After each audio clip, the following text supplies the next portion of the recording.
All right, what is going on, everybody? Welcome back to another day of SaberSim's DFS Office Hours. It is Wednesday, June 22nd of 2022 here today. If this is your first time listening to or watching this stream, my name's Jordan. I'm the head coach here at SaberSim.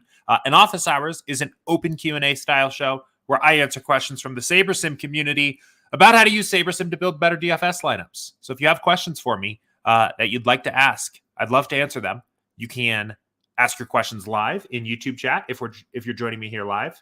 You can ask your questions via email, support@sabersim.com. And you can ask your questions in our Slack community, the Office Hours channel in Slack. My dog just quietly passed right behind me. It kind of scared me a little bit. I saw that out of the corner of my eye. I thought something was happening here.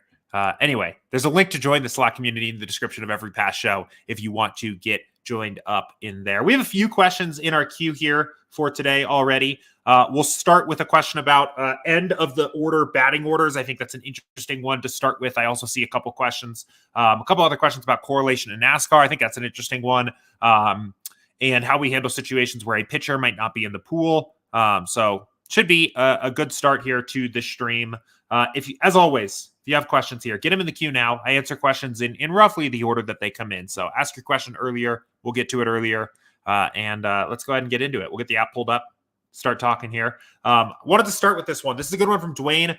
Conversation ongoing in Slack as well. So if you are a part of that Slack community, interesting takes from a few other people there, but I'll touch on this a little bit. So Dwayne said, what's your opinion on removing batters who at the end of the batting rotation? For example, creating a rule to remove batters 8, 9, and 7, 8, 9. Been studying top winning entries lately and noticed that these batters don't show up frequently. Seem like fillers most night, but can be slate breakers if they do well. And Shady Advice does make a really good point here that, when you are looking at lineups that are finishing in the top percent, you do need to consider, this is actually a really important point. You need to consider how often those lineups are played, period, right? Like a common question here, right? Or another one I get all the time is, there'll be a night where a lineup that isn't a stack takes down a big tournament. And frequently you get questions, what if this is all wrong? What if stacking actually doesn't work? Look, this guy won $100,000 last night with a 2-2-1-1-1 stack, right? Well, there are lineups that are not stacked played in contests, right? They are entered. People are putting their money. They're entering contests with lineups that aren't stacked. So those lineups have some probability of being the highest scoring lineup in the contest. And inevitably, they're going to win. Now, if they are winning less than the percentage, if they win less often than the percentage of lineups that they take up, right? If unstacked lineups, if uncorrelated lineups are in 25% of the lineups in the pool and they win 5% of the time, right? That is indicative of the fact that that is a bad decision. And I think this is a really good point here, right? That, if you're talking about hitters that at the end of the order, the 7, 8, 9 hitters, and most of the field does not play these guys or does not use them in their stacks, which I actually think is probably true. I think the field undervalues these players actually. Then the raw probability of seeing them in a top 1% lineup, period, is generally low, even if it outweighs the base rate of that actually happening, right? So I think that's a really good point. I think that's a very important thing to remember. I think that the lame answer to this, or not even the lame answer, I guess, but the simple answer to this is that these kinds of questions kind of get automatically, I guess, resolved for you because your lineups are built on individual sims and sets of individual sims. In other words, the rate at which you are seeing the Giants, for example, random team, 7, 8, or 9 hole hitter showing up in your lineups is roughly in line with how often that player is in the optimal lineup for sets of simulations or individual simulations, right? A lot of these kinds of things you don't need to, worry about because of that. But I realize that at times that can come across as kind of just like almost just like a wash it away kind of answer of like, nope, Sims, let's move on. And I think you can actually even do a little bit more research on your own to realize why it's still worth playing these players. And I think the easiest way I like to do that is to just simply look at what the actual upside outcomes look like for these hitters and doing so using the percentile. So I was playing around with this earlier. You can pick, kind of any team you want here, but I'll pick the Red Sox here and we'll sort by batting order. So we'll see top to bottom and we'll just look at the hitters, right? So this isn't the confirmed batting order for the Red Sox tonight, but this is how we're simming it at the moment. And what you can do here is look and compare, right? So, we've got a difference. Trevor Story hitting 2, right, versus Kevin Plawecki or Dalbec down here at the 7 hole, right? That is a 6.6 to 8.19, right? That's like a 25% drop off at the average projection, right? That's like a fairly significant drop off at the average of what Story versus Plawecki, I hope I'm pronouncing that right, is expected to score on average, right? Like that's no denying that. But when you look at the upside outcomes, right, a 95th percentile outcome, we see Story has a 23% 95th percentile outcome, right? That means only 5% of his simulations does he exceed 23 points. In other words, 23 points and under accounts for 95% of his total simulations, right? Plawecki's is 20, right? This is close, right? At this point, this is what? What's the difference there? That is a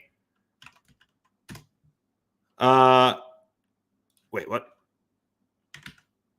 That is I don't even know. My calculator app isn't loading up. Anyway, you get what I'm saying, right? The difference here, percentage-wise, is a significant difference, right? These players are much closer together when you look at the ceiling outcomes, which are the outcomes that actually matter. And that's why you get these 7, 8, 9 hole hitters in your lineups in SaberSim, because in the simulations where they have those outcomes, they are optimal, right? In fact, I mean, going a step further, I think the main reason why that is because baseball is such an event-based sport, right? Like for a player, for Story or Plawecki to hit that outcome, you're basically, I mean, you're probably kind of hoping for like a home run, probably, or like a 3-hit type game, or maybe in the case of Story, right? There's some stolen base upside there as well. So a variety of ways to get there, but it would be big chunks of scoring happening on 1 or 2 or probably 1 or 2 different plays, right? And they can get that upside very quickly compared to something like basketball where, if you try to do the same analogy, does the starting point guard have the same scoring equity or the same upside equity as the backup point guard? No, of course not, because there's no situation where the backup point guard can score a big boost of points to make up for the fact that they are just going to play way less minutes, right? I guess kind of carrying that analogy back over to baseball here, there are absolutely singular plays where Plawecki can make up for having a full less plate appearance than Story based on the way that the game plays out. So I would say, it's not something I worry about, period, at all, because I know that the Sims kind of resolve that. But I've also, looked into I've looked into this quite a bit myself, and you can look into it too and do some of this research yourself and see why I think there's not really any reason or need to do that. I think taking this one step further here, one other reason why I'd be even less inclined to remove those kinds of players from my pool is if you look, I want to see who's the chalk tonight here. What are the chalky teams? It looks like the Cubs look kind of reasonably chalky. When you look at these really chalkier teams here, there's often also a significant ownership drop off here as you go down the order. So not only is there like general, kind of equivalence? Is there general equivalence in that, top ceiling outcomes for most of these guys? But the field really, really doesn't like to play bottom of the order guys, even when there is upside there, right? We're talking about what on this like Cubs team, we're talking about 10, 15% chances of like home run probabilities here. And for different teams, that can be even higher. But I think these bottom of the order hitters just get unfairly ignored compared to what their actual upside is. So not something I think about, not something I worry about too much there. Okay, let's hit a couple other questions here. We've got one from Andrew here. This will be somewhat of a quick one here.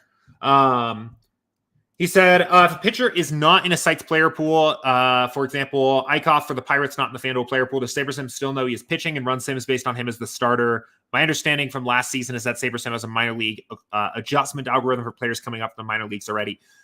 So kind of, I guess, 2 different questions. The first question here, yes, we do. So we have an understanding of who the individual player is that's taking up that spot, even if there isn't a player in the Sites player pool for that person. So the answer to that is yes. And that happens sometimes, if the Sites get surprised by a call up or a player that, whatever, just for some reason isn't in the player pool, we will still have an internal player ID of who that person is and understand who they are and match them that way. So, but then the second question, or I guess the second note is, yes, we do have a minor league equivalency model. Our data scientist, Will, has worked so hard on that this year and last year. I think it is a really cool system that is pretty advanced compared to what else is out there in that regard.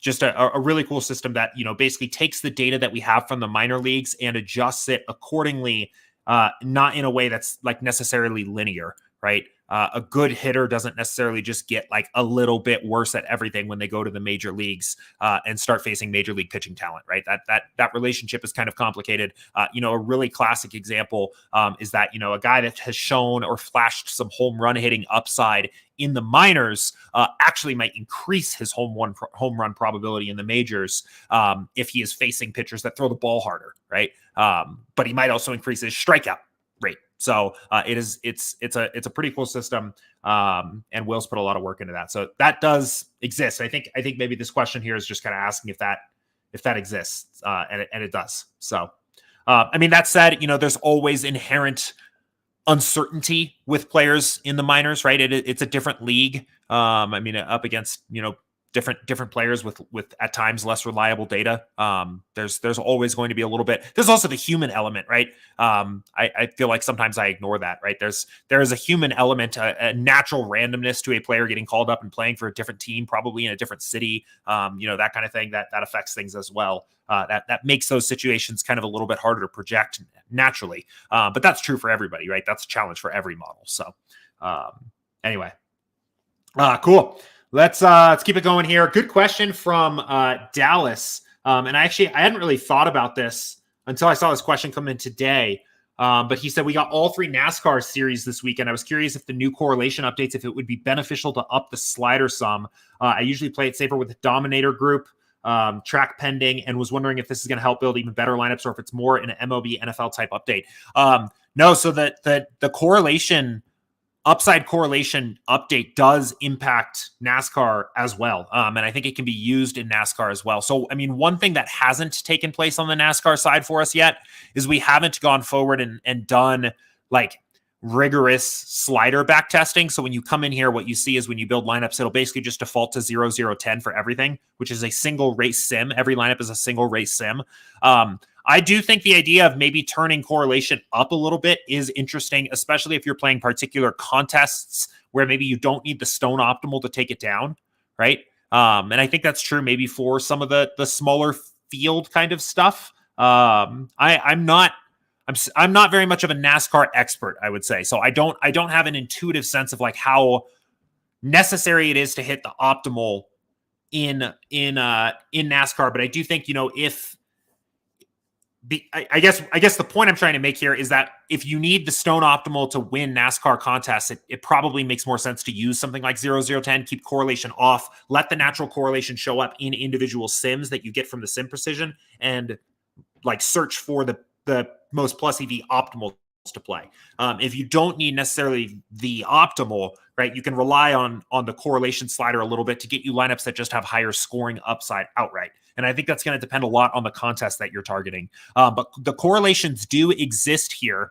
And, what we see for the most part is that the correlations are at the averages. They are small and slightly negative for the most part. Right? There's not really any positive correlations that would exist in NASCAR. And I think that kind of checks out with my intuition here. I do think the upside correlation that we recently put out would add a ton of value here, right? Because instead of saying, how correlated is Christopher Bell going to be to all of the other drivers in the race, right? And this is for like, this is for the race on the 12th, right?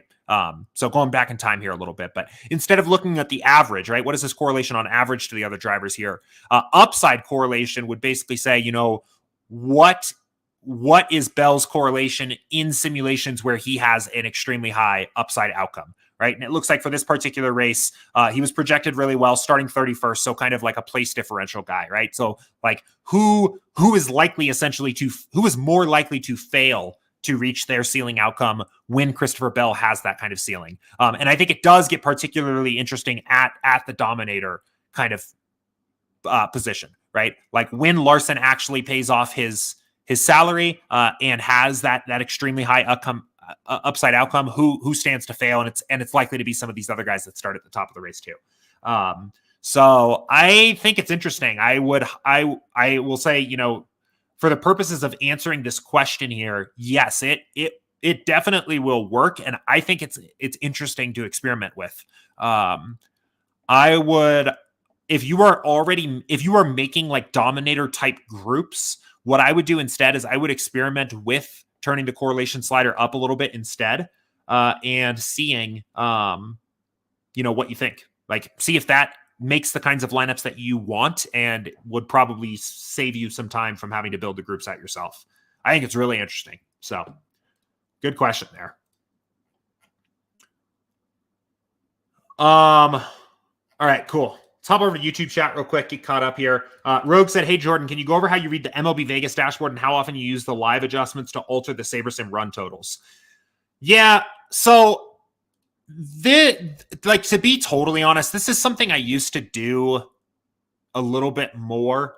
Like, I think I used to have, I don't want to say less confidence. I used to think there was, I guess maybe less confidence. I had less confidence in the SaberSim simulations themselves, maybe even a year ago, 2 years ago, right? Where if I saw something in the Vegas projections that looked off to me, I would kind of lean on the side that, we might be missing something, and make an adjustment there. We've put so much work into the MLB Sims in the last couple of years that, like, just to be completely honest, I don't even really do it very often anymore. But what I used to specifically look for, and I think part of the reason I don't do it anymore is not just because I decided not to. It's because as I was doing this, I found less and less reasons to actually do it. But what I specifically used to look for is I would look for situations where we were at least a half run off from Vegas and the line was moving in the opposite direction. So I will see if I can, on a quick glance,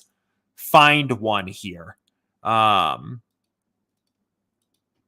actually I can. And sometimes these get resolved before lock. Other times I just decide to roll with what SaberSim has and hope that it creates a little bit of an edge for me. But the Tigers are an example of this, I think, tonight, right? We have them at 4-5 at the moment. They opened at 4-2, but they have since gone to 3-8. So basically the line is more than a half run off from SaberSim and moving the wrong direction, right? That to me has always kind of been a red flag, that combination. What I used to do in the past is I would either, depending on the situation, I might come all the way to Vegas, but probably more likely I would meet halfway, or maybe start with where the line was for where the opening line was at Vegas, right, as a way to kind of split the difference there. And that was kind of the indicator for me. But also, like, it's not necessarily, I think sometimes there's this idea that, like, your projections need to be the most accurate as possible to be successful, right? And I think that's a little bit misguided. Like, we want to build ultimately the most profitable lineups possible. I don't care about Detroit scoring like 4-2 or 3-5 or 3 runs or 4 runs or 5 runs, right? Like, if we have a half run increase for Detroit at the average and I end up playing, 10% additional more Detroit, and the SaberSim model has a reason to believe that, and they're under-owned relative to the rest of the field, like, that probably puts me down a path of maximizing my profit when the Tigers have a big game anyway, right? Like, I'm not concerned about about hyper accuracy. I think part of why I do this less is I've also had a little bit of a mindset shift around it. But that is what I used to look for. And it just happens less often now than it used to. I was doing a quick scan to see if I see any others here quickly off the top of my head here. Or not so much off the top of my head, I guess, but on a quick glance. But looks pretty good for the most part otherwise. So, and it would be interesting to see, this might be something that just kind of resolved itself before the end of the day or before lock anyway. So that's what I used to look for. Basically a line where we were a half run or more off and also moving in the wrong direction. So, Jimmy said MLB stacking. If you specifically wanted to play 5-3, is it easier to make 2 rules for this, at least 5 and at least 3, and then generate or filter for it at all? Any differences? I think by far easiest thing to do there is just, yeah, exactly as you said, 2 rules, at least 5, at least 3, and boom, run it. And then what will be nice about that is your entire pool of 500 or 1500 will already have the lineup construction you're shooting for. So you've got a very functional and flexible pool to do all the other things you want to do in the post-build process from there. So yeah, general rule of thumb, if you know exactly what you are looking for before the build, whether that's with your constructions or exposures or anything like that, let us know and you'll get a better pool for your lineups after. Brad says, Jordan, haven't been able to tune in lately with work, but I'm sure this has been asked. Let's see. I've been trying out these penny 150 max contests along with everybody else, but when I'm building those, I'm typically doing another 20 max. Would you build 170 lines with the 150 max contests, or would you build them separately with the potential of some dupes? So it kind of depends. Those penny contests that are on DraftKings, those are fun. I think it's a cool way for $1 to get 150 lineups in play, right? Like even FanDuel has never really created a contest like that. To me, those are more like practice grounds for practicing 150. I wouldn't be comfortable, for me personally, playing any 20 max. I wouldn't even be comfortable. The difference of the quarter jukebox, which is the quarter 20 max, and that contest is like 100x, or is it 100x? No, it's like 10x difference prize to first, right? Like the micro 1 cent contest is $20 to first. The quarter jukebox is probably at least 200, right? To me, that's too much randomness for me to be comfortable with. Whatever happens between those two lineups in terms of between those two contests, wherever the lineup ends up, wherever my highest scoring lineup ends up. So for me, what I would probably do there is I would probably build the 150 and take the opportunity to practice 150 and learn how to manage a 150 lineup set. And then maybe just put what my top 20 overall lineups are also in the quarter, or the $1 or something like that. Just cause the penny contest, it's great. And I'm glad they have that. I think that's a good, I don't know how long it's going to hold up, but I think it's a good thing to exist for people to just practice 150. But I don't think that's a reliable bankroll builder type contest, just because the stakes are way too small at that point. So I would use it. I would use it for practice and put your top 20 in the quarter or the whatever 20 max you're talking about. So in terms of sliders, most 20 maxes and the 150 maxes are going to probably have pretty similar sliders, right? There's not a huge difference here. So I think either would be fine, but probably not a huge difference between 846 and 847. So.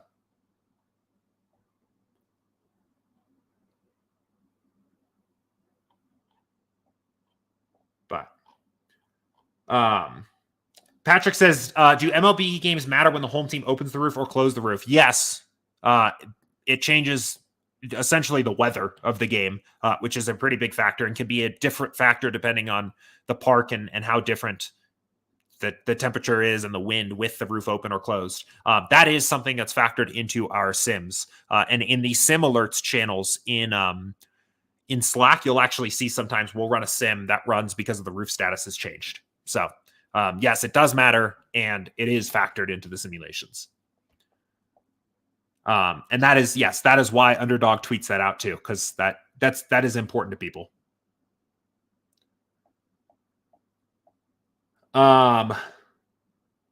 Cool.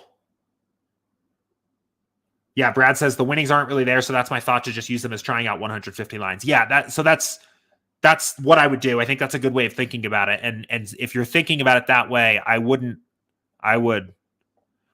guess one thing you could do is you could unique rank fill.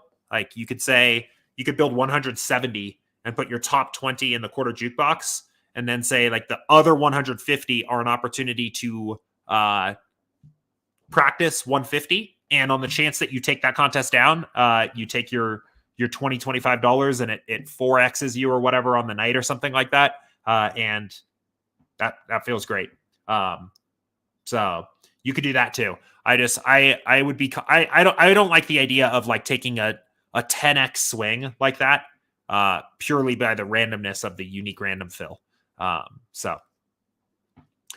Jimmy said, PGA, because I hate it, I wonder if this could be effective. Create a group of the top 10 golfers to win the event according to Vegas and use at least 2 to 3 in each lineup and let SaberSim fill the rest. Kind of, this reminds me of the question that we started out with here, where that to me would be something that would be useful to do if all you had at your disposal was average projections, right? And you were thinking, how can I use this tool, this optimizer that optimizes purely for average projection and make it do things that resemble upside? But because when you're building these lineups, on SaberSim, we're basically using tournament sims already. So each lineup already does that. Right, each lineup is represented, is literally the optimal or an ownership adjusted optimal in the case of like these settings for the way that the tournament can actually play out. So I think this basically to me would kind of end up sounding like, this probably sounds like busy work to me. I don't know if this actually ends up leading you to having better lineups. I think the only advantage I think you could get out of this is you possibly get a second opinion, and that's Vegas, right? SaberSim simulations the golf sims don't use Vegas as a primary input here. So you would get essentially a second opinion. I would say you could probably still get the value out of that without having to spend the time making these groups by just doing, I would say, kind of a general look through of the projections or maybe the win percentages and see how that compares to Vegas odds, and maybe making some adjustments to projections if you found an outlier where we were really far off from Vegas or something like that. I don't think you're likely to find many of those, but I think that would be maybe another way of kind of getting a second opinion on the projections. But in terms of, I think like the actual grouping this out, at best case, you'd be trying to get lineups that are constructed in a way that emphasize more upside. And that should already happen kind of by design. So not to shoot it down here, but I think, yeah. So anyway, let's keep it going.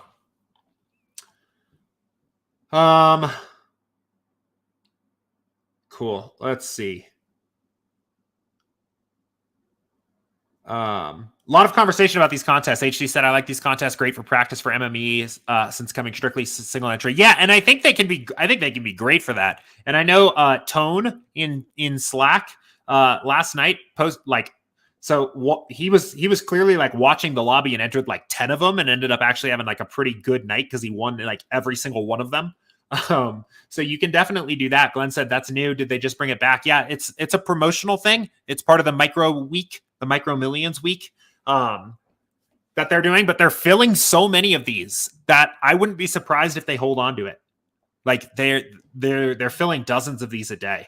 So Brad says they made a new contest after I reserved, so I did it for shits and giggles, and now I've got 320 for this evening. Yeah, I think you can get like 1,000 if you follow it all day. So there's clearly some excitement about these, but all right. Rogue said, I asked this in the Slack MLB channel. Do you recommend setting salary to 0 in your test builds? I never did, and noticed yesterday on stream and found pretty different results versus 39,000. I do. Yeah. I've actually been experimenting with salary off in general. Especially for baseball, it seems like salaries have been pretty inefficient this year. And I don't think they're that good, right? Salaries themselves are a projection model, right? When DraftKings prices the pitchers in this way, right? They are saying, and I realize you guys can't see that super well, right? They're basically, this is their projection model. They're saying this is the best pitcher, this is the second best one, this is the third best one, and the difference between Rodon and Lauer is equivalent to the difference between Morton and Skubal, at least in like absolute values, right? That is what this. There's no real difference between what they're trying to do by pricing a player than what anybody else is trying to do by projecting a player, right? Well, using a minimum salary is basically saying, like, it's basically hedging against DraftKings projection model. You're basically saying, don't just use the SaberSim model. Build lineups using the SaberSim model that are within a certain error band using the DraftKings model. That's only good if the DraftKings model is good. And this year in particular, I feel like it's not. I also, I did a little bit of research using the Roto Grinders results DB thing. And if you look, I think if you look up what a lot of sharp players are doing, Whistles, Giant Squid, right? All kinds of different names in those contests, you will see some surprisingly low salary builds showing up in their lineups. And that was kind of the final straw for me, where I was like, I think this is, I don't know how good this is, right? I don't know how good min salary actually is in baseball, in a sport where, fantasy points don't actually correlate well to salary anyway. The one thing to be just a little bit aware of, to be careful of if you turn that down, is that minimum salary sometimes acts a little bit as a guardrail against the ownership fade slider, right?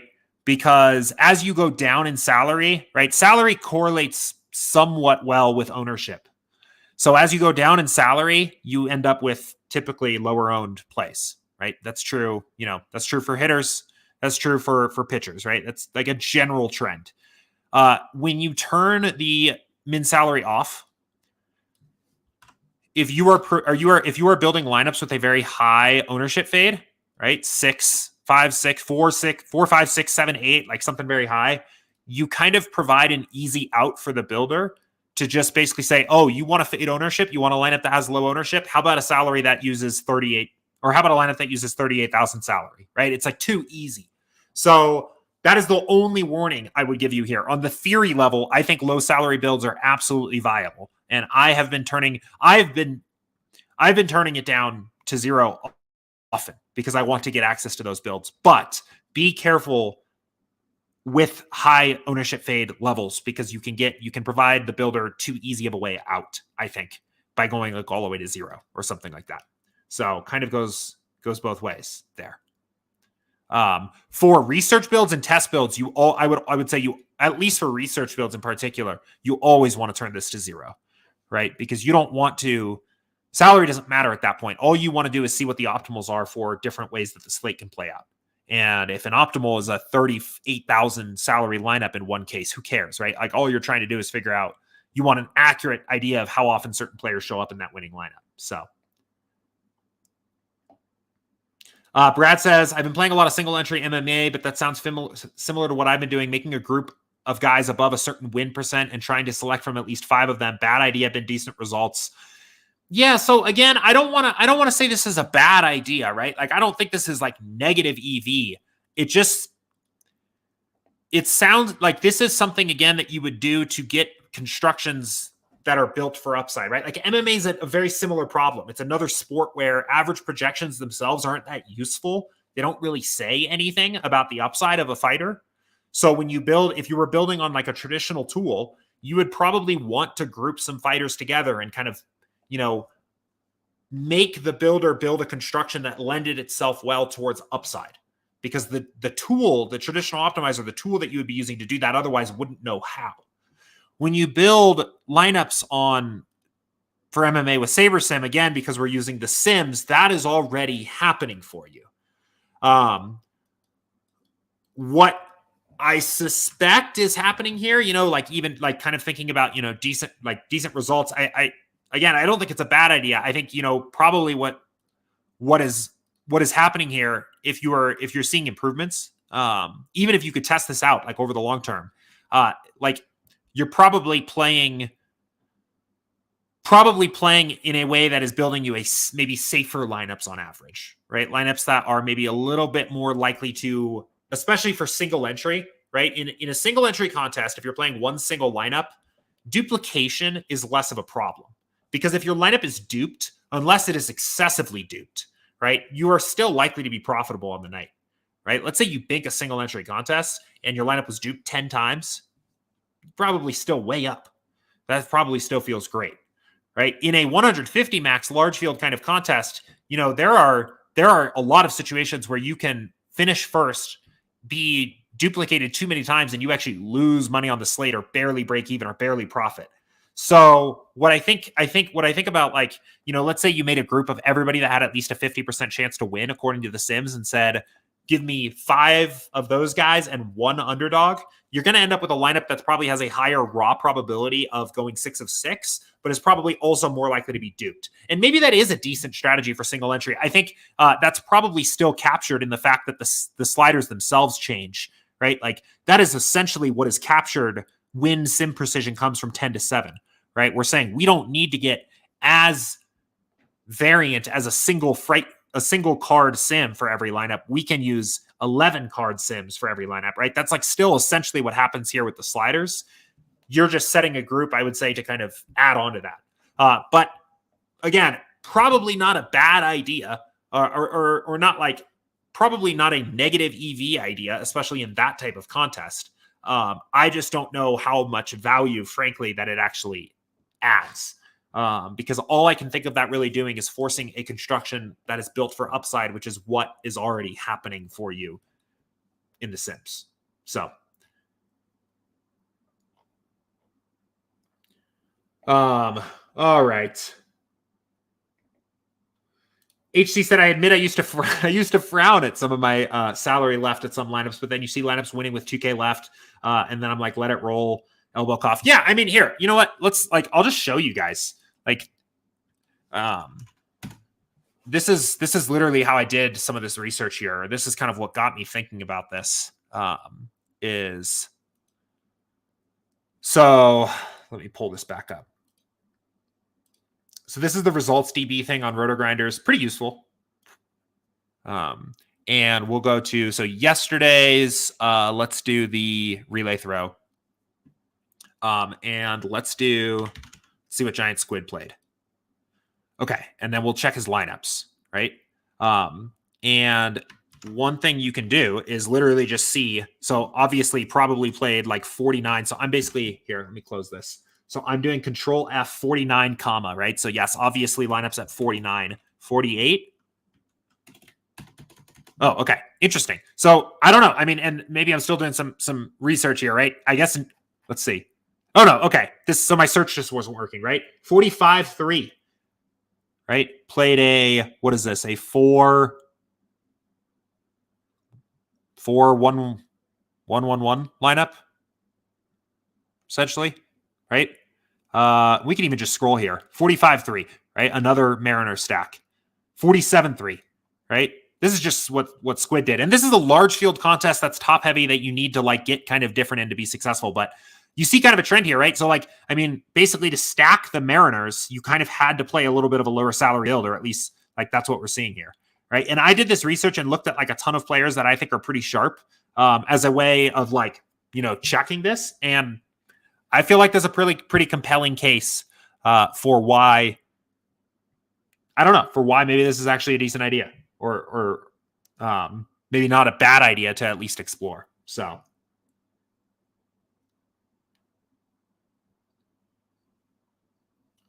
but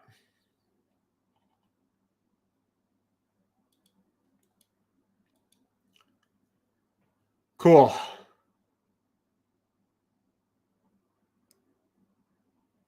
All right. Let's see. Okay, let's jump back over to Slack here and hit a couple other questions that are over in Slack.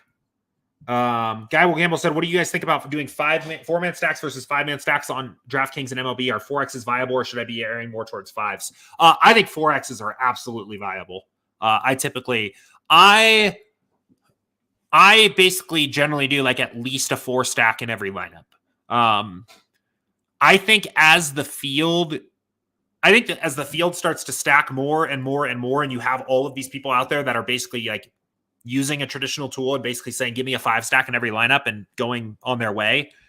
Like, I think I'm willing over the next season or two in baseball to have my mind changed and start being willing more to play like those 3-3s and 3-3-2s and 3-2-2s and things like that. I don't think I'm there yet, but I definitely like the idea of playing 4 stacks.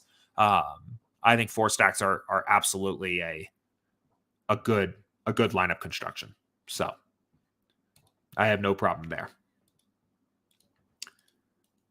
Eagle says, can you talk about why you're getting stacks with your starting pitcher?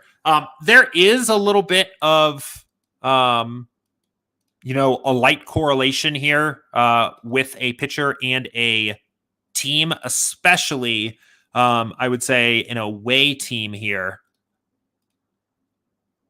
Yeah, there can be a little bit of a light correlation where, if the team can get an opportunity to hit in the ninth, get an extra half inning, depending on the way that the game plays out there.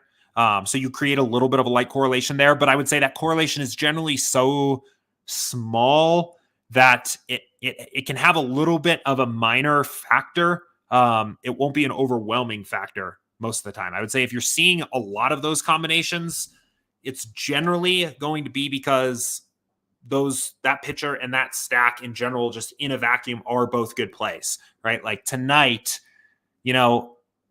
I would not be surprised to see a lot of Ohtani and Angels stacks where Ohtani is the best projected pitcher on the slate and the Angels are also a good play, right? Like that's going to happen. But it shouldn't generally be, that correlation exists. It's somewhat minor. I don't think it's an overwhelming factor. With that said, we did have some issues with this being more of a factor than it should have been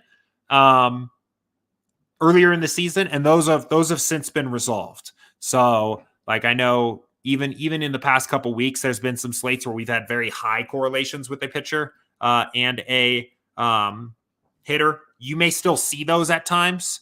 They have been resolved in the builder, I guess. So I would say overall, your correlations between your pitchers and your hitters should be kind of a little bit more evened out here now than they might have been at the start of the season. So,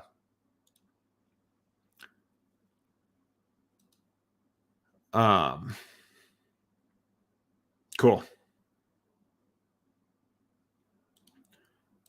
All right.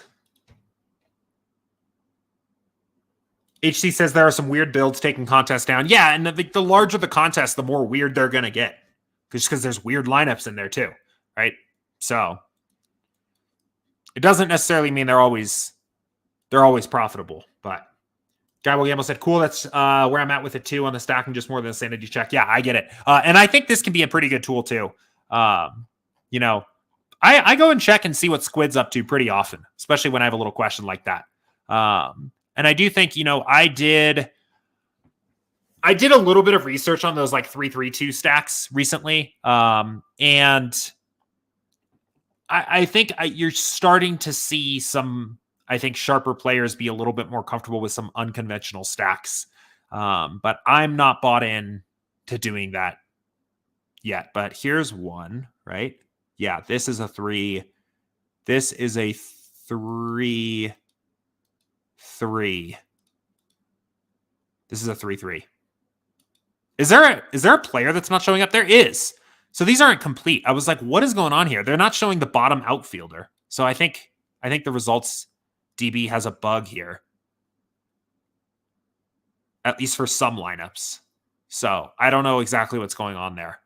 But presumably this is probably something like a 3-3. So it's interesting for sure. But Patrick says, any updates for Wimbledon? I don't have anything to report at the moment. I know that's in progress for us. I know building out the tennis sims are our priority. I know it's coming up on us quick. I don't have an update beyond that at the moment. So Brad says, use Google Chrome. Is this a Firefox thing? I've always been more partial to Firefox than Chrome, but if it's a Firefox thing, maybe I need to use a different browser. So Aaron says, how do you feel about the 6-man stack on Yahoo? I'm in. I definitely have no problem being more correlated, right? I'm definitely down with being more correlated. If I could 6-man stack on DraftKings, I would, especially on bigger slates. Yeah,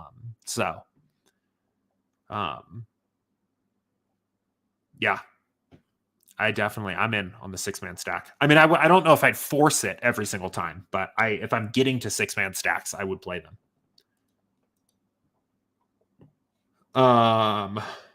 Cool. What about Sims for college football? Again, on our roadmap after tennis, after tennis. Sound like a robot here. So cool. All right. What other questions do we have here today? How's the early going? What's the situation? What game is on? Oh, 2 of them are on. What's happening? HC always hooks me up. HC always lets me know what the situation is in the early. Let's see. Let's look at this real quick. I ate the hitting chalk and faded Wheeler for the most part.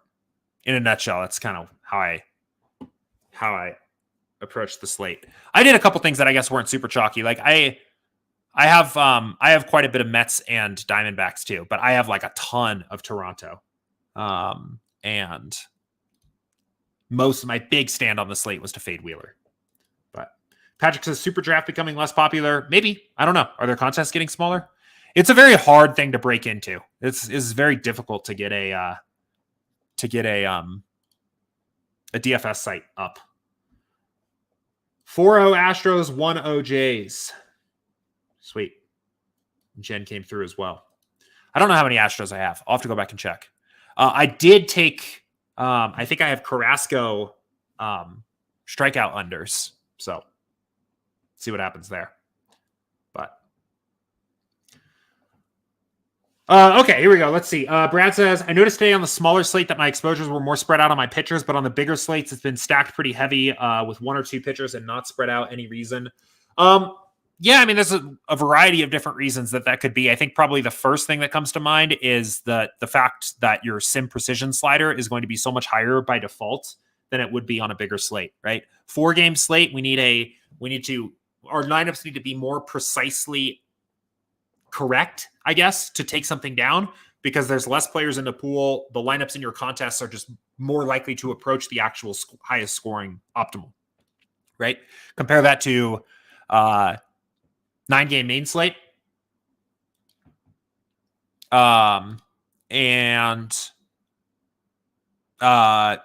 This comes down a little bit, right? Especially, as this like similar size contest. As sim precision comes down, you're, using a wider bin of sims for each lineup, you're going to be more heavily exposed to the highest owned place, or to not the highest owned place necessarily, to the best place, to the highest projected place. So that's the first thing that comes to mind. I mean, there's also slate context here too, right? Like, on a smaller slate, there may not be that elite pitcher or that set of elite pitchers, and it may just be to your benefit to spread out a little bit more. Sometimes you'll also see a situation where if there is a really good hitting spot that the builder or SaberSim really wants to attack, sometimes you'll get constructions or you'll get builds where you're really heavily exposed to one stack or one hitting team and then actually really spread out a pitcher. But I think my gut impression for why you're seeing that in general is because the sim precision slider is higher for smaller slates. So. Oh, it looks like I'm winning. That's cool.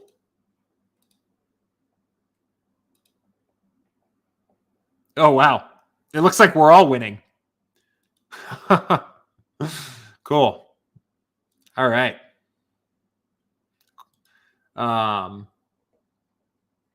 Jimmy said, I used a suggestion for MLB the other night with a group of pitchers, 2 chalk, 1 lower owned, but a good projection, worked very well and gave me some nice lineups. Good. That's great. Love to hear that. Patrick says, do you think PGA DFS will become less popular when you have several high-profile players defect to LIV? I think the more likely outcome is DraftKings is probably figuring out how quickly they can get LIV Golf DFS set up. I mean, golf DFS just in general is becoming pretty popular. People love it. I think one of the things that's really unique about it is it is probably the best way to play fantasy golf, right? Like NFL DFS is still very exciting. But it's probably not it's by far not the preferred way to play fantasy football. Like the seasonal fantasy football leagues are still far more popular if you think about everybody that's playing those. But for golf, for fantasy golf, I really think like DFS has become the preferred way of playing that. There's one and done leagues and pools and things like that.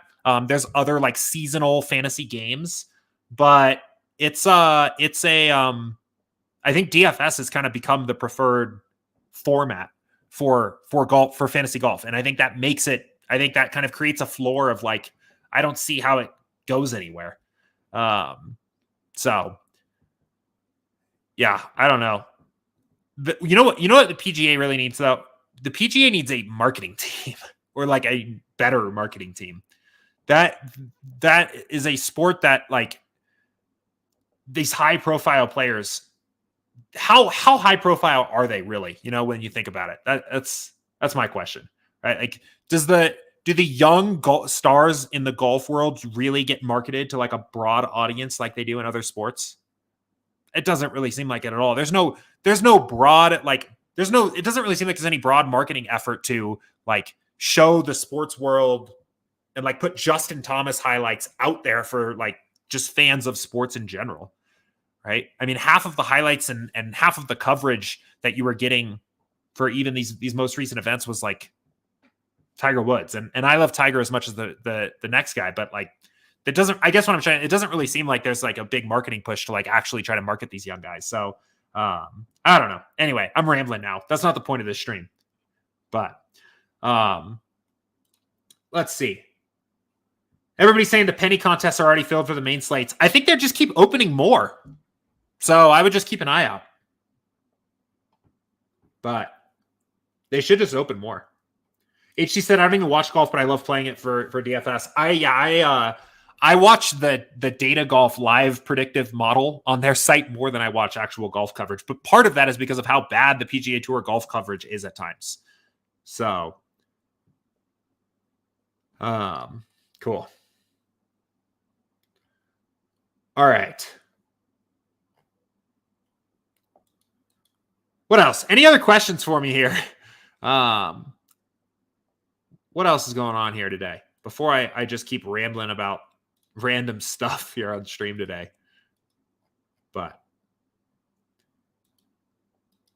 anybody out there desperately wishing I would answer their question about like how to do something on SaberSim while I'm sitting here rambling about LIV Golf and all kinds of other stuff here? Brad says he just got in his third mini. That's great. Yeah, again, I Tone 930 in Slack like posted a screenshot. He was in like 10 of them. So that's great. That's cool. You can do that with the dime times too. If you just hawk the lobby and just enter dime times all day, you can get in a ton of them. Your guys' entry files are going to be huge, man. You're going to be like 1,500 different unique entries for $20. Guy Will Gamble says, what's the max unique entries you'd enter in these pennies? I typically, I've been staying around 150 unique lineups, period. Still, like, I know I had Eric on and he came on and he said, play a unique lineup in every contest. It smooths out your variance. And that is our recommendation.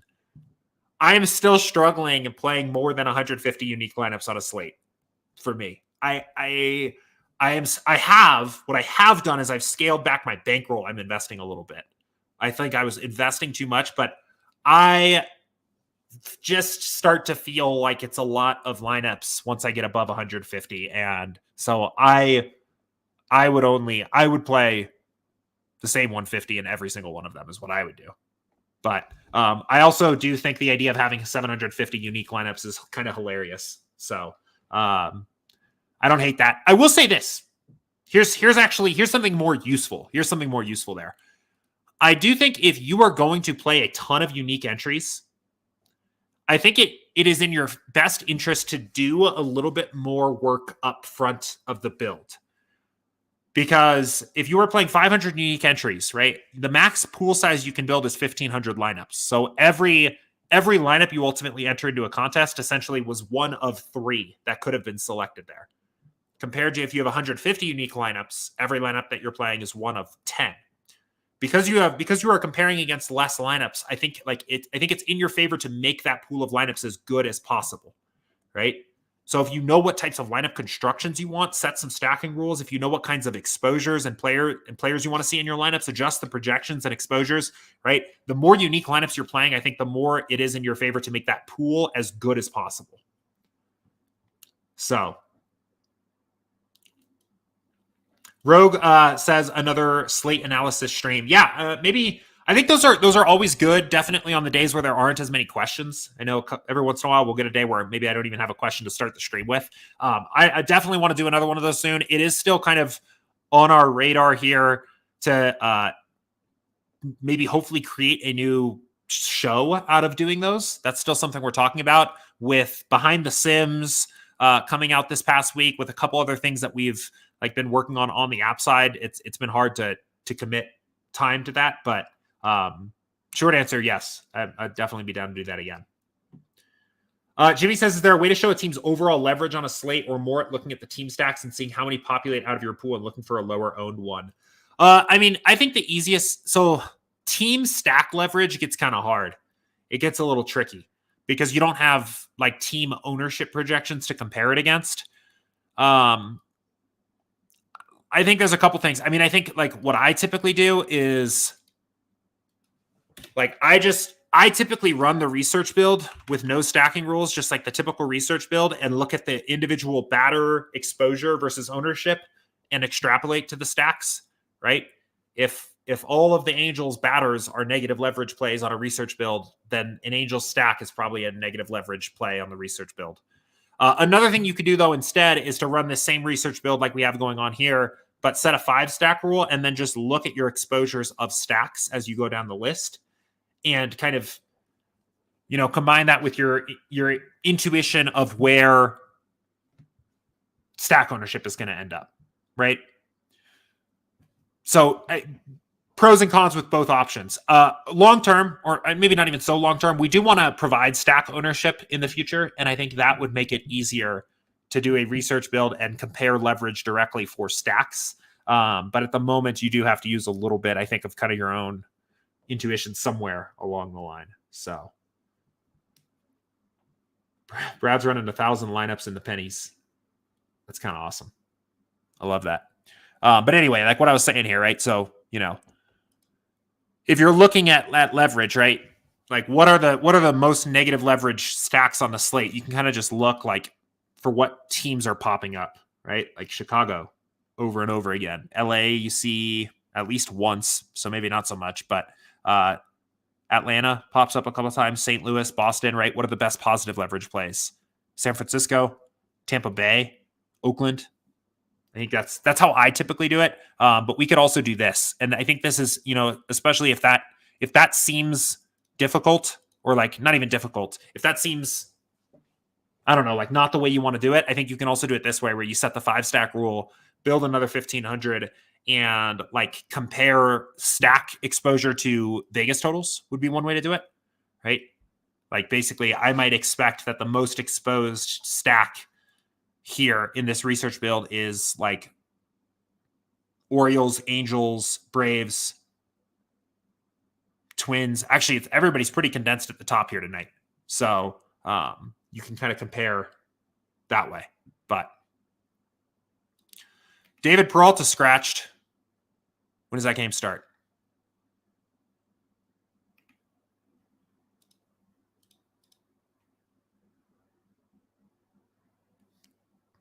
Starts in, what, an hour? All right, we have time.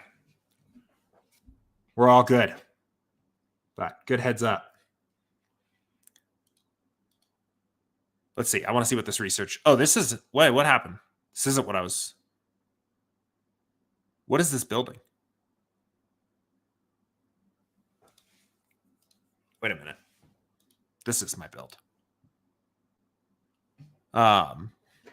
So let's look at the stacks here and see. Okay. So this would be another way of doing it here, where you set kind of a 5-stack rule. And now I would say, we can look for basically for outliers. So Orioles, Angels, Braves, right? So Orioles, Angels, Braves, Twins, and Cubs, right? So Cubs, Orioles, Angels, all kind of these top stacks, I think Pittsburgh is one that jumps off a little bit as like a team that maybe Vegas is undervaluing based on that. Going the opposite direction. Braves might be a potential fade here. You guys can't see that. Where they're not showing up very likely to be in an optimal lineup. But Vegas is valuing them pretty heavily. So,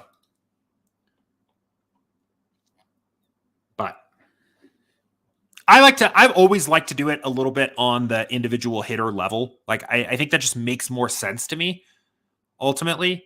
So it's a little bit hard. Like, I don't know. It's a little bit hard for me to get in the mindset of thinking about it from the stacks level. I just like looking at the individual batters. So, but all right. I think we'll leave it there for today. Thanks everybody that tuned in, participated, asked questions. That was a fun stream today. We kind of had a rockin' chat going on here today too. So that was awesome. Of course, a big thank you to everybody that watches and listens to the show after it goes up on YouTube and all of the podcast outlets as well. Appreciate you guys. Good luck in the rest of the early slate. Hopefully we see the SaberSim crew continue to just dominate the mini-max like we are seeing right now, or we were 5 minutes ago. Things can change quick in MLB DFS. I will be right back here again tomorrow, 2 p.m. Eastern.